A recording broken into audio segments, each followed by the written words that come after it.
Memorial Day this past Monday, Jill and I visited Arlington National Cemetery. As we entered those hallowed grounds, we saw rows and rows of crosses among the rows of headstones with other emblems of belief, honoring those who paid the ultimate price on battlefields around the world. The day before, we visited Uvalde, Texas.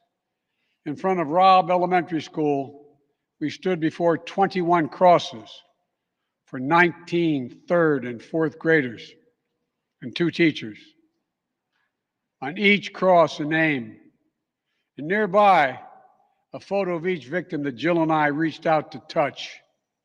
Innocent victims murdered in a classroom that had been turned into a killing field. Standing there in that small town, like so many other communities across America, I couldn't help but think there are too many other schools, too many other everyday places that have become killing fields, battlefields here in America. We stood at such a place just 12 days before, across from a grocery store in Buffalo, New York, memorializing 10 fellow Americans, a spouse, a parent, a grandparent, a sibling, gone forever. At both places, we spent hours with hundreds of family members who were broken, whose lives will never be the same. They had one message for all of us: do something. Just do something. For God's sake, do something. After Columbine, after Sandy Hook, after Charleston, after Orlando, after Las Vegas, after Parkland, nothing has been done. This time, that can't be true. This time, we must actually do something. The issue we face is one of conscience and common sense. For so many of you at home, I want to be very clear. This is not about taking away anyone's guns. It's not about vilifying gun owners. In fact, we believe we should be treating responsible gun owners as an example of how every gun owner should behave. I respect the culture and the tradition and the concerns of lawful gun owners. At the same time, the Second Amendment, like all other rights, is not absolute.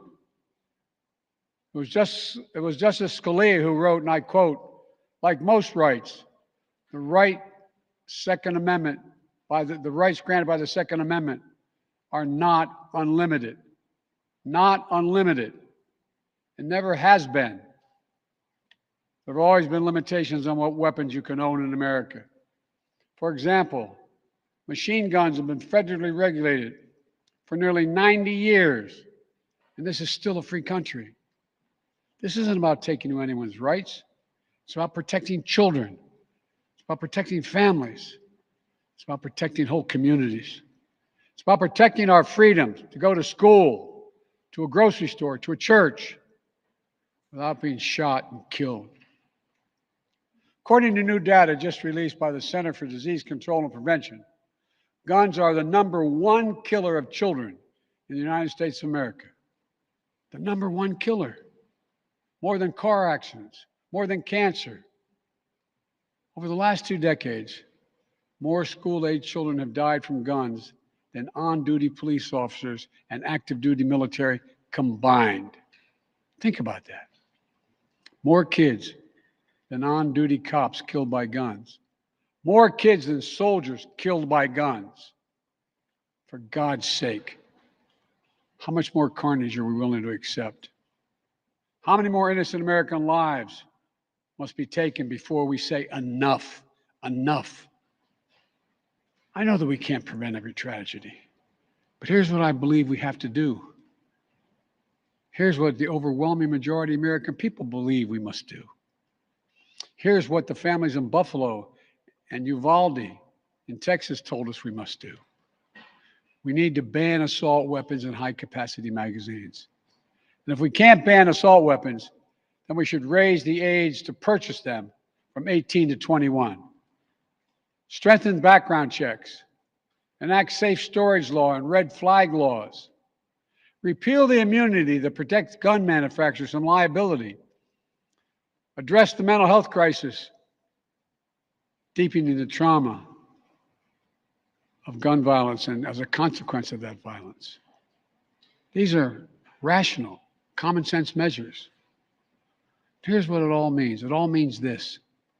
We should reinstate the assault weapons ban on high-capacity magazines that we passed in 1994 with bipartisan support in Congress and the support of law enforcement. 9 categories of semi-automatic weapons were included in that ban, like AK-47s and AR-15s. And in the 10 years it was law, mass shootings went down. But after Republicans let the law expire in 2004, and those weapons were allowed to be sold again, mass shootings tripled. Those are the facts. A few years ago, the family of the inventor of the AR-15 said he would have been horrified to know that its design was being used to slaughter children and other innocent lives instead of being used as a military weapon on the battlefields as it was designed. That's what it was designed for. Enough. Enough. We should limit how many rounds a weapon can hold. Why in God's name should an ordinary citizen be able to purchase an assault weapon that holds 30-round magazines that let mass shooters fire hundreds of bullets in a matter of minutes? The damage was so devastating in Uvalde, parents had to do DNA swabs to identify the remains of their children. 9 and 10-year-old children. Enough. We should expand background checks to keep guns out of the hands of felons, fugitives, and those under restraining orders. Stronger background checks are something that the vast majority of Americans, including the majority of gun owners, agree on. I also believe we should have safe storage laws and personal liability for not locking up your gun. The shooter in Sandy Hook came from a home full of guns. They were too easy to access. That's how he got the weapons. The weapon he used to kill his mother, and then murdered 26 people, including 20 first graders. If you own a weapon, you have a responsibility to secure it. Every responsible gun owner agrees to make sure no one else can have access to it, to lock it up, to have trigger locks.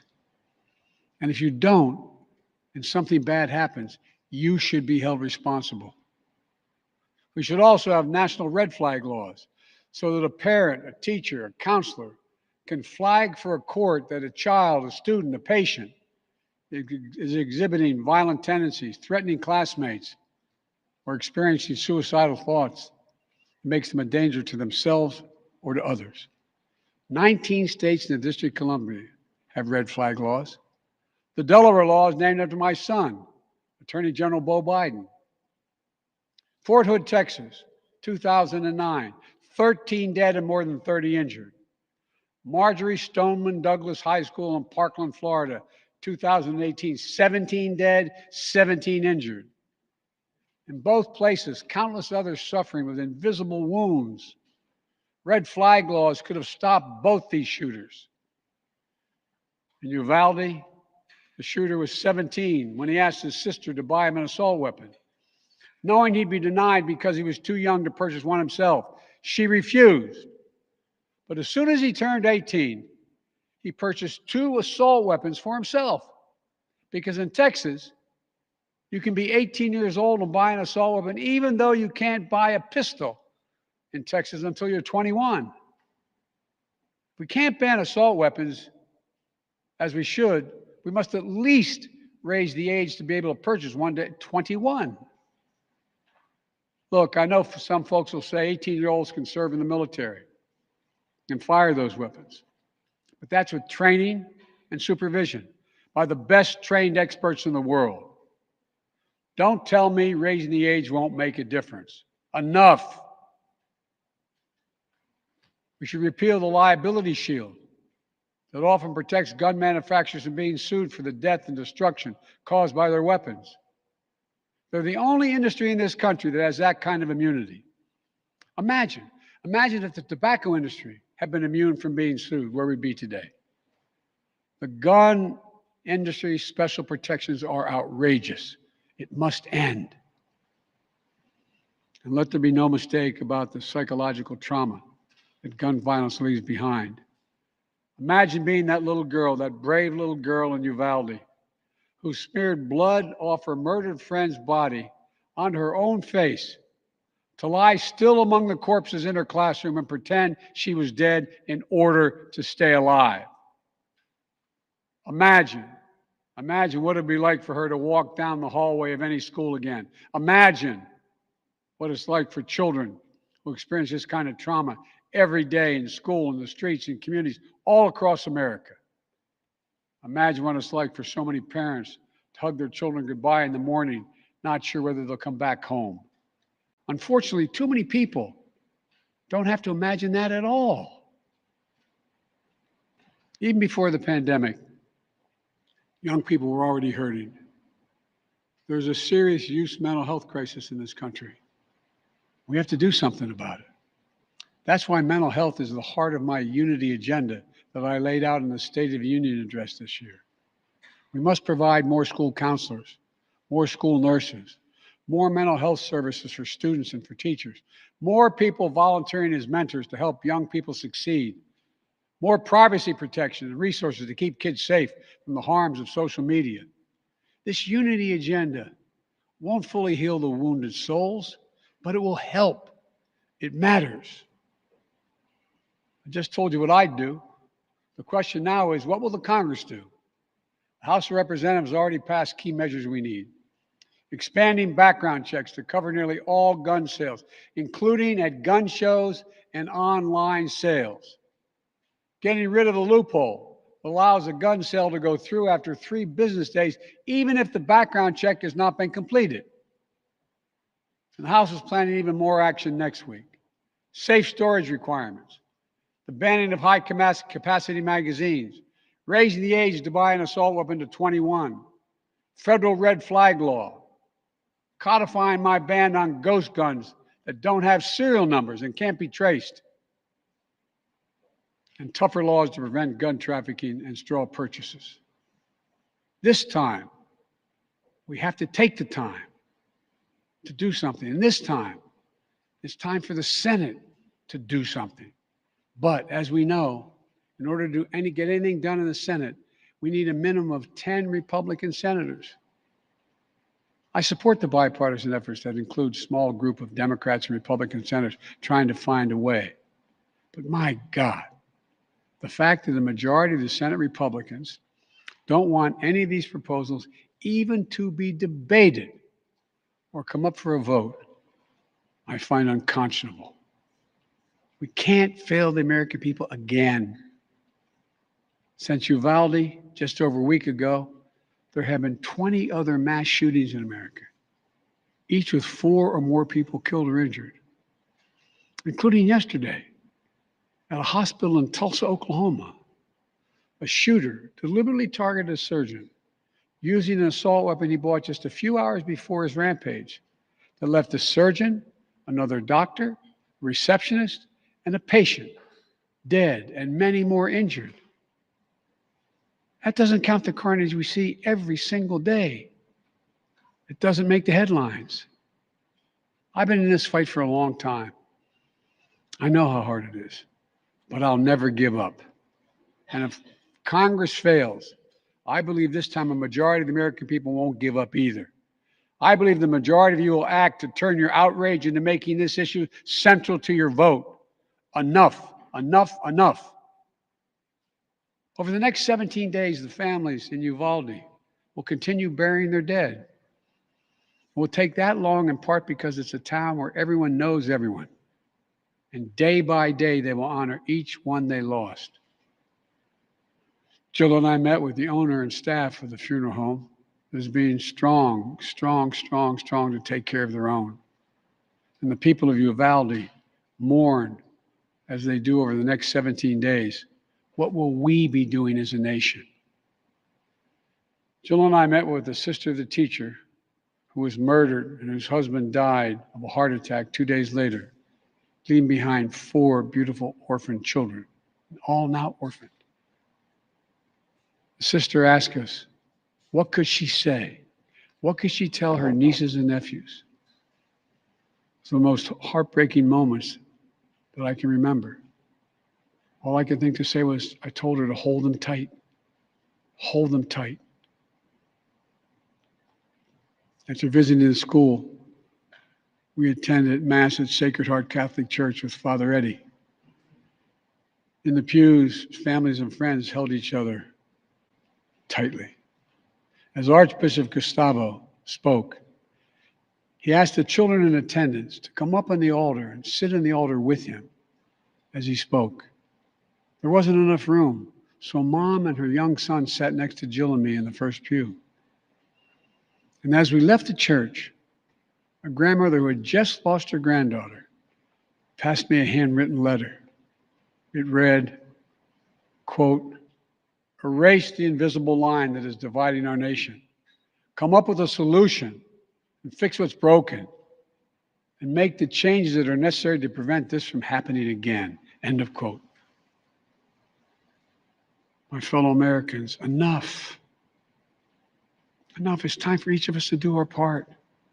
It's time to act for the children we've lost, the children we can save, for the nation we love. Let's hear the call and the cry. Let's meet the moment. Let us finally do something. God bless the families who are hurting. God bless you all.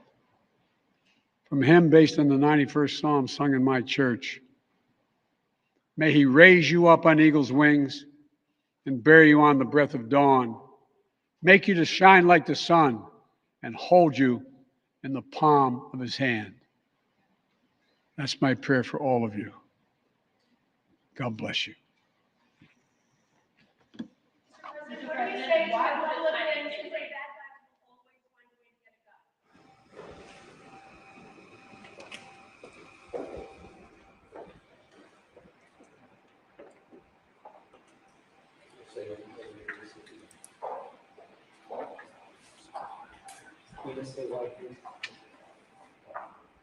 Stay up and stay one.